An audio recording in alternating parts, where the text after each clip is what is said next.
Risiko. Hello.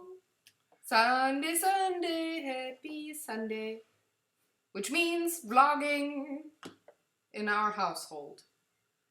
My home, my castle, my vlog. Or something like that. Welcome. Can't believe it's been another week. Yeah, well, it certainly went fast. Yep. It did. So, what happened? Let me think. Aside from watching a lot of 4th of July artwork, food, drinks video on YouTube. Yeah, it's been the week. I did art stuff. What did you do? I did work stuff like work stuff. Like the putting food on the table thing. No, that's my job. Putting food on the table is my job. You just put the food in the fridge. Yeah, it's yours. Putting food in the kitchen. No, serious now. Like, don't laugh. It actually, the theme with the food fits nicely with this week's painting of mine. If you haven't seen it yet, just pause the video now, click on the link in the lower section and check out the painting of the gooseberry that I did this week, which I think proceeded nicely. It's, yeah, surprising in some ways and came out as expected in other ways. I'm cryptic. Yeah. You're not making sense, woman. So, if you haven't seen the video yet, what I did was another, hey, how can I challenge myself thing? And I like to do challenges with limiting myself with supplies that I can use or surfaces that I paint on or whatever. So I collected all of the paints that I want to use up and don't use in ordered paintings anymore. I put them in a bag, I grab in there and pull out 2 of them blindly, and then I paint something with it. So it's like reverse engineering of a painting. I don't have a style, I don't have a theme, I don't have a feeling, I have nothing. I have 2 colors to start with, which is new. It turned out pretty well, I guess. I hope. Yeah. I liked it, but at the beginning I was kind of horrified because one of the colors that I grabbed was bronze. So, of all the colors in there, I pulled out a metallic color. Yay! Which I thought wouldn't mix in well or screw up the color scheme of whatever painting I would do, or it would limit me for the topic of a painting I could do. But that was wrong. It blended in well. It actually stepped into the background. Yeah, and excuse us for looking. Yeah, it's right there. The picture is right there. I think it's well, it's certainly not as metallic as how's it called in English? The bronze art where the Stich. Oh, the sculpture thingies, yeah, on a plate like where bronze, you bronze images where you carve into bronze to make an image. But it has, I think it has that feel. At least it has this sepia color palette, and it looks almost like a painting of a metallic thing, which is. Yeah, the plate underneath. It's making sense because it's a metallic color. But yeah, the plate underneath the gooseberry actually is bronze, only here and there mixed with Van Dyke brown and Prussian blue. So it's rather pure. It feels like you still painted something that you wanted to paint in the colors you had at your disposal, just defined the art style that it looked like, but it doesn't necessarily reflect what you were painting. Does that make sense? So elaborate, please. Let's say Hold you it. could also paint a tree in that Yes. way, but the colors you had at your disposal certainly like make more a statement about the type of craft that is. Like it's almost like a painting of a metallic thing of a tree. So Yeah. what I mean is, if you would have painted that in the usual way that you paint stuff, then you would have chosen brown for the tree stump and green for the leaves. But with that, it looks like it's a monochrome. yeah, it's like a sepia picture of a tree, in this case of a gooseberry. It's a still life. I mean but it's not still. That might be interesting for the remaining colors that you have. If you there's tons of different colors in there, and I'm horrified and surprised and curious what will come out of that. What I mean is that you if you continue with the drawing two colors to make these monochrome or duochrome, whatever pictures. Yeah, it will be, because it's only two colors that I'm gonna grab, and it has to be these two colors with white for the highlights and Prussian blue and Van Dyke brown for the shadows. That might have a similar effect as because I'm bad with painter names. The guy that makes this comic art, pop art in four different colors. Yeah. Andy. So it's almost like if you're picking colors at random, having like this mismatched color picture of something that it's actually weird. When I grabbed those colors, I love the Nepal yellow dark, so the yellowish color. I love that, and I was very happy that I pulled that out, and it's actually just in the back because I over time try to limit my palette and go with the prime colors more and mix them together on my own and not go with the pre-mixed colors. But also, if I would ever buy that color again, I would buy it in a larger quantity, not the smaller bottle that I had right now. That's why it's actually in there. It's not because the brand is shitty or because I didn't like the color. It's just that the size was not correct, and I try to move away from any pre-mixed colors and do that myself, because I think I'm skilled enough right now. In the first couple of years of being a painter, of course you go with what you have as any tools, especially if you're an untrained painter. So if you didn't take any classes or whatever, like I did. Excuse me. So I really love that, but with the bronze, it was like, what the am I going to paint with that? And I couldn't go for, I felt I couldn't go for any modern style, because the bronze automatically, and this old yellow, Nepal yellow looks old to me, like classic, antique, old. That's what I associate with it. So that indicated for me it has to be something antique, something old, something classic. So I made a still life, which I hardly ever do. I only actually do them when somebody orders them. I usually don't do still lives. And I wanted to give it a very classic look, and that's actually why I took the palette knife, because it gives it like a Van Gogh look with a color really being splashed on it, and not being painted and detailed, and For me as the art noob, I couldn't tell if this was painted with a brush or something else. Or look closer to it, you will see it then, but not from afar. Yeah, that's certainly.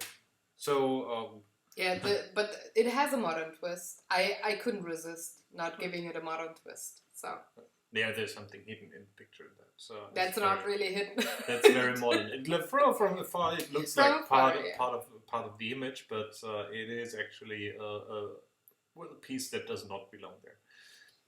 Anyway, so what else did you produce? Oh, so many things. I Didn't do the art journal page yet, but I do have a very specific idea in my head. I just need to have like 2 or 3 hours to do it because it's more elaborate this time, and it's the new Jenny Belly challenge for July. So, not gonna say anything in more detail about it because I probably will film it and put it on YouTube. Also, I did start with three other projects.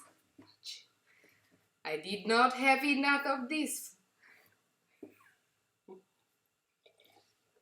So I did start 3 other projects, and they're not paintings, but they're craft things. So I have, for a couple of months now, I have 3 wooden boxes with different shapes sitting around my studio.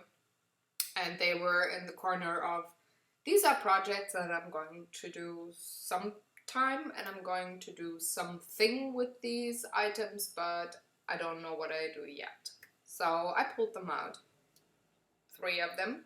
3, as in 3.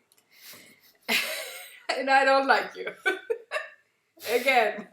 Gosh. And All 3 of them. 2 of them oh, I forgot the word. Grundieren. Base coated. Primed. Primed. I primed them octopus. Octopus. Octopus prime. Octopus Prime. Of the sentence. Oh, with his God. Octopus Prime, the robot with the 4 appendages that is primed in. Maybe you should talk and I should just nod. Do you want to start again with Octopus Prime? Shut it. I mean, the new Transformers movie is coming out now. Yeah, I know. Oh, that's why it was in my head. And we played Sentinels, and Sentinel was in the last whatever. So, please, brain, I know it's Sunday. Can you still work and function? So I have 3 boxes. 2 of them I primed with white to put stuff on there with various shapes and patterns and colors and materials, and then I just have to varnish them afterwards. The third one's gonna be a little more the third one is going to be a little bit more tricky because we gotta go to the German equivalent of Home Depot to get a wood burner and a new blade for our saw, because we have to saw acrylic, glass, plastic things. I just opened on 1st of July. I opened my Etsy store, which I'm gonna link, of course, right about now. And there are a couple of... Can you make the link here? Yes, I can. Please click on... There. So, I just open up with a couple of paintings, something 30, 40 of them that vary in subject, painting style, size, everything, that are for sale. Ta-da! Hop on over. Check it out. Check. Did you check? So who can? Did you come back and check? So who can buy these paintings? Everybody. Anybody. Anybody who wants. I'm shipping internationally, worldwide with Express. Huh. I haven't seen that. I went through the page and I haven't seen anything about shipping. Oh, it says when you click on the product, it says the story. Every product has a story. I wrote down all of the behind the picture stories, and there's a second tab that says shipping and policies, and there's the prices for Germany, EU, and the rest of the world for one painting, or if you pair it with another. Because then, of course, it's way cheaper. Yeah. because I only have to do the logistics stuff once. So you get a discount if you Big discount. if you buy 10 paintings at once. Yes. Shipping wise, you get a huge discount. It's like for free. So 40 paintings at once is a pretty great deal. Yeah. You don't want to miss that. No, you don't. Yeah, no, but and now everybody knows why I'm not in sales, because I'm bad at selling stuff. No, it's fine. Well, it's. I think it's reasonable. Like I said, I do ship express. I know that I'm a bit more expensive on the shipping side than other shops, but it's overnight, and internationally that means 1 to 3 business days. So you have it within a week if you get it from customs. I would assume if someone says I don't care about that, that's I'm totally willing to use another shipping company like German Mail, the normal German post, but they take really like forever to send something. At least if you go across the pond, it's fine in Germany and it's fine in Europe. Yeah, but I can but the other countries, I'm not too fond of them just because they take 2 weeks or longer. Apart from that, we saw that when shipping some stuff to the US, to France, the conditioning which they arrive was... I would never ship a painting like that because... of course, I ship them with also like in the shipping policy, in the prices, the insurance is included. So there's no extra for insuring the painting. And I always send them with insurance and good quality packing and stuff. Because I hate it when you buy something and you're really looking forward to it and it's like a craft piece or something that's on this planet like 2 times. Because it's just kind of like unique, and then it's broken because the shipping company threw it onto a truck. I get so mad about that, and it's so sad to me that artwork is damaged or could be damaged like that. So that's why I have the pricier one, but I know that this company works extremely well because I've been shipping with them for over 10 years now. So, and I did use them in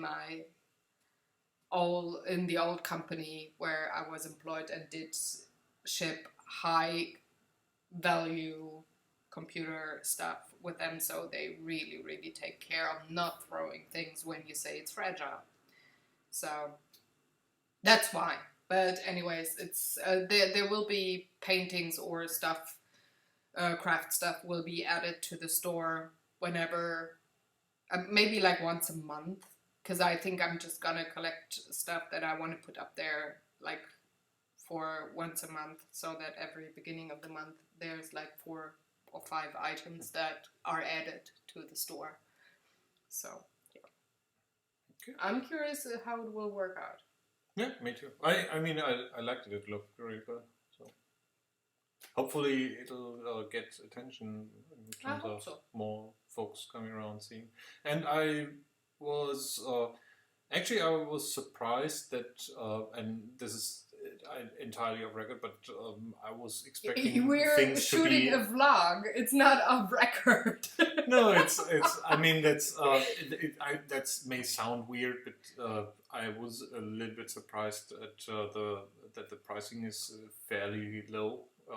Because I know how long you sat at some of those. It's not low. There's no discounting in there. It's really just the material plus my working hours. Yeah, but I've seen how many hours went in there, and they're all in there. Oh, okay. Well, then, so you were really quick at some of them. Yeah, yes, I am. There's certain, like, for example, the music paintings, they don't take me long. The Africa painting, which is the most expensive item in my shop, it took me forever to complete that. And that's why, actually, or partly why this painting is so expensive, because so many hours went into that, and well, it might sound rude, but the truth is that's how I make my living. That's No, the no, hours no. that I put in there are I think worth that's a perfectly fine. painting. I was just surprised that Yeah. some of them were. Yeah, but when you see a painting, I get it, and I heard that a couple of times, and not only me, but other painters too, or artists too, that they say, well, I could have a print of whatever for $10, same size. First thing, it's an original, and it's a unique piece. Also, so that adds to the price, of course. And a print is usually one of many that somebody sells, and it's how to put that and not be awfully arrogant. A print is not the only thing that could make you get a paycheck at the end of the month. It might be thousands of prints that you sell. With an art piece, with a painting on the canvas, it's usually one. Yeah. So of course you count your hours in there, and you have a price per hour. That's just like when you're employed. So this is how it's actually which I find totally understandable. It's a thing that's going around in the art community where everybody struggles at one point. How do I price my paintings? Mm-hmm. How, when, where? And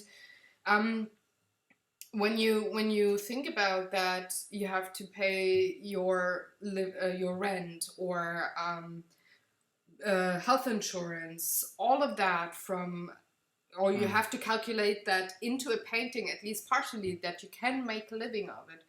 Of course, you don't go with $10 for a 1 meter by 1 meter canvas. But on the other hand, I understand when people looking for art stuff that are not collectors say, also, this is quite pricey. Also, to be fair, so I think they started 30 or 50 euros or something. 35, I guess, was the lowest, but it's just a very small canvas. I've seen prints that were were 40 or maybe even 50 bucks. Well, it's certainly not the same size, but I mean that considering that's why I was surprised. That like I said, the most expensive painting is almost 700 bucks.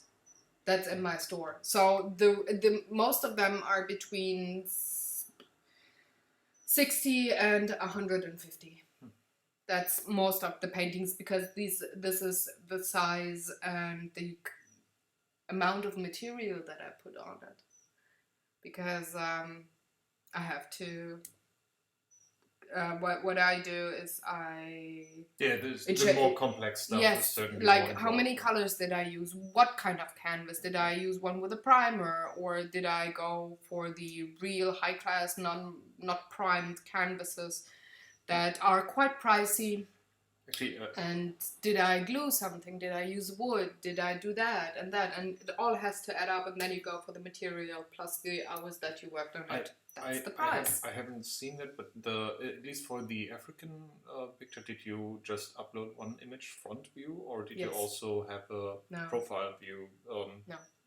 No, so, because you can see it on the front picture. It's slightly angled.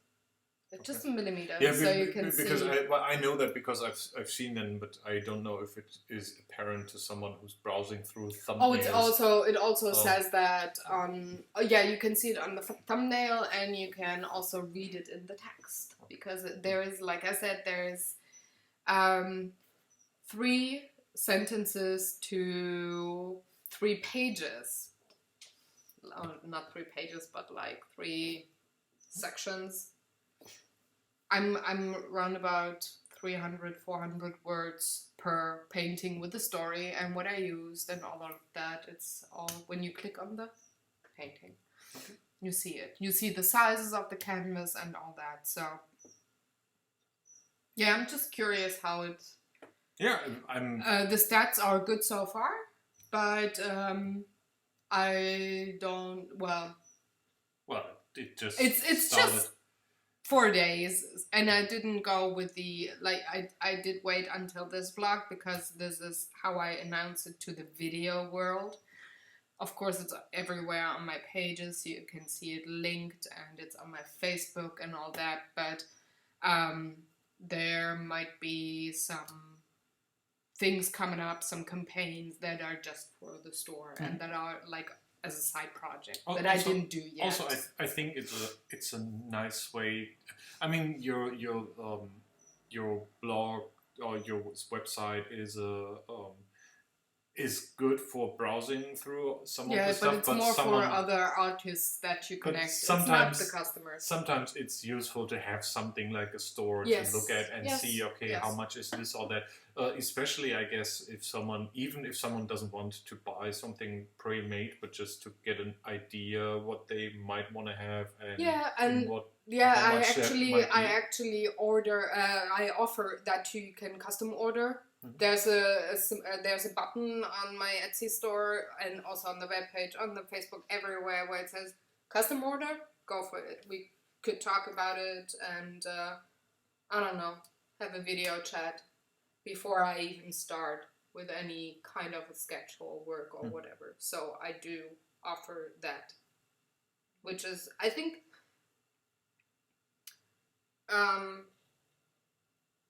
it's actually the thing that defines my art. It's style-wise or technique-wise, pretty much anything. If it's not like Rubens or the real old grandmasters of painting, because I don't paint oil. I'd like to have hieroglyphs. But sure. But if you want me to have a go at something, sure, I'm up for it. And if you like it, you can buy it. But anyways, I'm not bound by a technique or a theme that I only paint. Like some artists are, and that's great too. But that's not my approach. My palette is just too wide. So, certainly excited to see how that turns out. So, me too. So what else did we have on the list? I did something for the U again. I did shit ton load. Bad bleep word. Now the bleeping words are like the last 20 episodes are. Fuck. No, I did. I don't know how many rows on the carpet. 40, 45. Again, like in the last blog, he makes that motion. Now I did progress on your carpet. And, Star Wars! And we made progress on the thing that gets on the carpet, and hopefully it'll be here within the next 3 months. Yeah, that would be... Buying a table was never so complicated and exciting in the same. And exhausting. Yeah. In a way, it's like facepalm. Really, it's not. How hard can it be? Yeah. To ship a table. Things when things got difficult. So. Yes, of course, and it's not.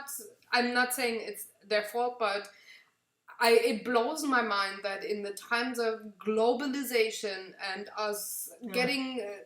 Everything shipped around the world, it's so difficult to find a logistics company, if you're sitting in one part of the world, of the first world, that ships a table to Europe. It can't be that difficult, and apparently it is. Well, the thing in their defense, they are not officially shipping internationally. Yes. So this is an entire experiment of we are the first ones to get that size of a table of that size shipped to another continent. So No, I'm not saying that the producing company of the table is the problem. I know that there are problems with those shipping things if you are not a company at the receiving end. And this just blows my mind. They lose business because there's a thing. Private people on the planet that want something shipped and that are willing to pay money for it. There's an argument to be made not to grow too big too fast. So I can understand. No. I don't talk about the table company. I'm pissed at the shipping companies. I don't think they had a shipping company. They had two individuals who were maybe involved in this. I don't want to say private shipping, but remember what my dad was talking about, Mm-hmm. how to get. So A my, container. my dad has an American car and sometimes has to order bigger stuff. Well, not an engine or a gear, but things that are not easily packed into a little carton box. Um, he looked up how you can rent space in a shipping container, and that is typically handled by a single Like a broker. logistics broker that then tries to gather to get around enough orders to fill up one container, and once that is filled up, it'll get shipped. Maybe they had a contact like that. Yeah, didn't but turn out. well, then they should look at the broader things, because there's companies like UPS and FedEx, and they apparently don't ship to private people for that kind of amount of thing that they ship. I would be surprised if they really don't do that. On the other hand, their main problem with UPS is that it's way too expensive. Well, I can certainly get now if shipping goes up to almost half the price of the product you're buying, and even that is not super cheap, then yeah. Well, anyway, we'll find out.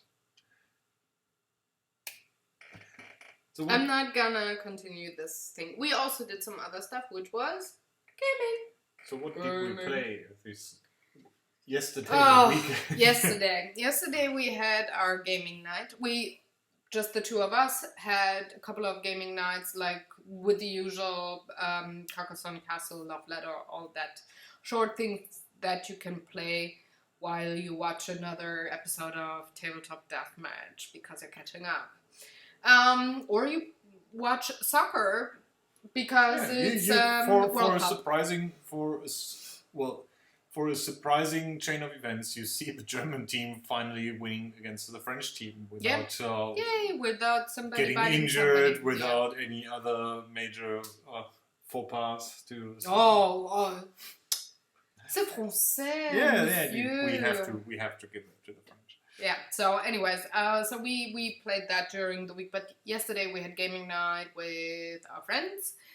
And we played Crossmaster, Sentinels, and the two of us afterwards played Camel Up. Yeah. And if you aren't familiar with Crossmaster, Crossmaster Arena is a tactical board game with really cute anime style figurines that are this big, have like these big, almost chibi like heads. And represent different classes. The game is the board game variant of an online game that is sort of an in-game thing of an MMO. So there are two different MMOs from, and a nice segue, a French company that are called Dofus and Wakfu, which are pretty much turn-based tactical fighting MMOs, which is unusual for most MMOs. Most are is in some way sort of real time. You have timers and all that. Specifically with Dofus, you have a grid. It's almost like a game like Final Fantasy Tactics or any other grid-based, turn-based tactical game. And within those games, online you can play another game that is sort of the small version of that, like a board game within a video game that is called Crossmaster Arena. And they took that game and brought it out as a real board game, and it's also called Crossmaster Arena.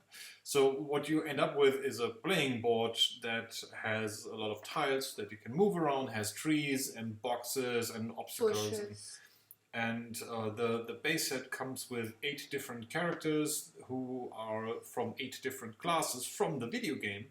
And they play very much like the classes in the video game with a very reduced ability set. So you have your healer, you have the guy who can do damage over a long range. Sorry, but... Bless you, my dear. Yeah, it's so cold up here. I'm getting... A summer flu. It's almost It's hot. 50 degrees centigrade up here. Yeah, well, you're. That's why our complexions are so. Yeah. Well, as you might have noticed, we turned the table, or I turned my table. We turned the tables on this blog because of the lights, the issues that we had. Hopefully, this will look better. It's better now, but yeah, it's hot. So coming back pre-sneeze. It's a pre-sneak. So Crossmaster itself is meant to be played by 1 versus 1, but you can easily play that 2 versus 2, or even all 4 of us playing a free-for-all game. So you pick your characters and essentially try to win over the other characters by wounding them, while also having mechanisms in there that accelerate gameplay so that it doesn't end up with people running away from another. It's a very simple tactical, strategic, almost. Well, I don't want to call it a war game because that has some different means to it, but it's very cute looking. I think it's a great game for kids. Especially kids. Yeah. I would say age 14 or older. Maybe even 12. Because these I would go figurines with 12 are, actually. Yeah. These figurines have a really nice appeal, like a toy. Yeah, if I remember correctly, Gabe's son is actually playing it, and he's 11. Yeah. So I think even then, if you're a gamer kid, or if you're just smart, it has so you don't have to know anything about the video game. Getting the board game box is perfectly fine.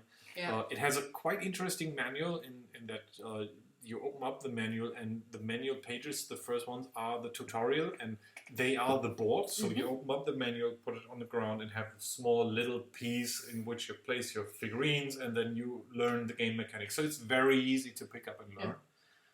And it doesn't take forever before you play the first game, and you don't have to, like what we do before we present a game to our gaming group, we at least play it once, like test play it, and one of us like reads the rules and presents it to the other person. But with that, you don't have to do that, and you can't really do it because the tutorial is the first game that you play, which I find a very nice mechanic if you have impatient people that you play with. If you played a couple of games, you can almost skip every second tutorial minute. So there's like 6 or 7 of those, and they start. This is how you move. Tutorial 1, tutorial 2. This is how you hit someone. Tutorial 3. This is how you use your ability, and then so it keeps adding on new stuff, and it's almost as I said, it's almost a little bit too stretched out. I think 4 or 3 of these missions would have been enough. Yeah, but don't think that we are the main target group. Like when you have it with a kid, he may wanna just remember and stuff. Maybe don't underestimate kids. They're quicker. They are. But I think it's just more fun for them to go through maybe one mechanic at a time, because the pages are just gorgeous and those figurines are just gorgeous, and you can place the trees and all of that. I think it just adds to the thing. However, what the game feels like. Yesterday I thought we were playing Magic with little figurines. The energy and the like the dynamics that we had at the table were just like when we played Magic with those two. Yeah, but that's the same because thing. Of the players Who fights against whom? Who are the last ones to fight, and how pissed is the loser? So there are certain rivalries that you can't avoid at our group. Again, the both of us were the 2 wizards standing, so to say. And of course you slapped whatever weapon you had across my face and I was gone. It was just like Magic. I've played that game quite a bit. Yeah, I didn't. I didn't play the online game. Just FYI. But going back to the toy factor, The nice thing about that, although I haven't got my hands on it, so they have some bigger expansions. So I think they released one big expansion so far, which introduces a nice world and a couple new characters. But they also come with single characters, so you could actually go out and then buy a new character class if you enjoyed playing that class. That comes with a slightly different rule set, and each character essentially just has a card that says, "Hey, he has this. These are the attributes. This is the special ability, and everything you need is written on that card. You don't need something else. So you can expand your playing experience if you like by just grabbing a couple of new characters and throwing them in there. Um, and I think I guess the bigger expansions then add in more items like equipment. So there's another facet to the game that we actually didn't play yesterday, or we left it out intentionally just to keep it from getting too complicated. But and too long, because we only had 6 hours. While playing, you can then, similar to a video game, or in that case the MMO, you can actually buy equipment set items that give you certain buffs, or there's even places on the board that you go on that give you temporarily a buff for one turn that maybe gives you another action, or you can move further, or heals you or something. Yeah. But it's a nice game. It's actually fairly quick play with 2 people, so 30 to 45 minutes is certainly doable, which is, I think, fair for a tactical game. Yeah. Also, we played Sentinels yesterday. Like I said, we only had 6 hours though, so we couldn't play with the advanced rules with Crossmaster because we had to play Sentinels. Yeah. 2 rounds at least. We played 2 rounds in the end because we play the second time round we played against the Proletariat. Yeah, so we Baron Blade. So the second time we played against against the Sinister 5. So that's the Vengeance expansion introduces a mode where you can play against multiple villains at the same time, and they are not the same villains you would typically choose, but they're pre-made a little bit easier individually. Yeah. But instead of fighting against one, you fight against as many villains as there are players in the game. So it starts with one villain, then one player, next villain, next player, next villain, and so on until at the end of the turn the environment deck is played. And then it starts again with the first villain. And while these villains typically have the same amount of hit points as us heroes, so between 20 and 40, I would say, they in combination are really bad. So the Baron Blade version of this Vengeance deck has cards that says, now play each top card of each other deck, and if that comes up twice, you are majorly screwed. So that game ended with me dying first, and then Stocky, and then I died, and G was the last man standing, and he died gloriously. But that was the first time. Stop. Backtrack. Whip, whip, whip. Until yesterday, the villain that I disliked the most was Citizen Dawn. Because she's just a bitch, to say. And that opinion changes, obviously, depending on how we lose. Now. So yesterday, first round that we played with a normal villain, all is good. We had to fight real hard, but we did it. Yesterday, second round. For villains, I, of course, got the Proletariat, because Russian and Eastern Germany just goes together nicely, right? So I played that deck, and it was the first time ever at any Sentinels game. Others that we lost also did not enrage me as much. I was maybe like 2 microseconds before rage flipping the table. That villain is awful. Somebody must have had a bad divorce the day before, or something awful must have happened, and every aggression and anger and rage that he felt went into this deck. And it's called a clone. That's the card that says, well, I clone everything of the character sheet, and I do that at least twice, and the more I do it, the less damage I can take, and when there's 3 of me on the board, you are pretty much fucked. You have at least 2 of them on the board, and it's very likely that you have 3 of them on the board, so it's very likely, no matter what hero or heroes you play, or if everybody else is dead, like the other villains are dead, you will grind your teeth and lose hair and do the Italian gesture of appreciation a lot when you play against the proletariat.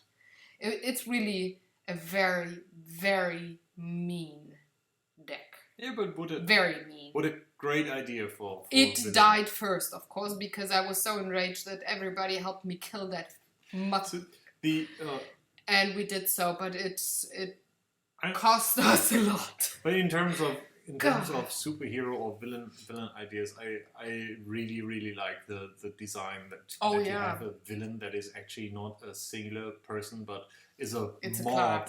I mean, it's the proletariat. So yeah, that's it was fun. Really mean, but strength in numbers. Yeah, and he was not. He only had 26. Yeah, he's like not I said, really strong. There's just many of them. He's a bitch. Yeah. So to end the night on a happier note, like winning at something that is really difficult to win, we played, and of course to give it some more chance because we were pretty harsh on the game. We played, just the 2 of us, a couple of rounds of Camel Up, and it was hilarious. I think it was the perfect time or the perfect way to end the game, because we were quite silent, but we interacted with each other whenever we were not happy with the other person's way of rolling dice or going with the dice. He was like, "Are you kidding me? You can't? Why? Why are you doing that? You're doing that on purpose." Of course I don't. I just flip the pyramid and the dice comes out, and I cannot influence what number is on there. And you think I'm jinxing it, and of course I can. It only took you how many plays to win? 3, 4? 4. But I found that if I don't bet on which camel comes first and which leg of the run, I get closer. I'm just rolling the dice and going with that marker that says -1 or +1 that makes camel slower or faster, and I screw up his game so much with it that he just he was like 2 or 3 points before me. If I betted like normal, it was 10-15 points that he was ahead, so I said, not gonna do that, only if I'm very, very sure, and I'm just gonna screw with his game instead of betting on my own. But still, I would say that is not a game I would recommend for 2 people. No, but it was at least 3. I guess 4 is the magic number there. Yes, definitely. But it was fun. It was just I wanted to win a game, so you have to play 5 rounds with me, and then I won the 5th by quite a couple of points, 4, 5, 6 points, something like that. So that's when it flipped. And that was our gaming section, and that was our week section and our vlog section, because and we're again 20 minutes over time. I'm gonna cut a bit out. The one with the saw. We're replace me with the real number now. Minutes over time. Guess what? I'm gonna leave it just like it is. At least that part.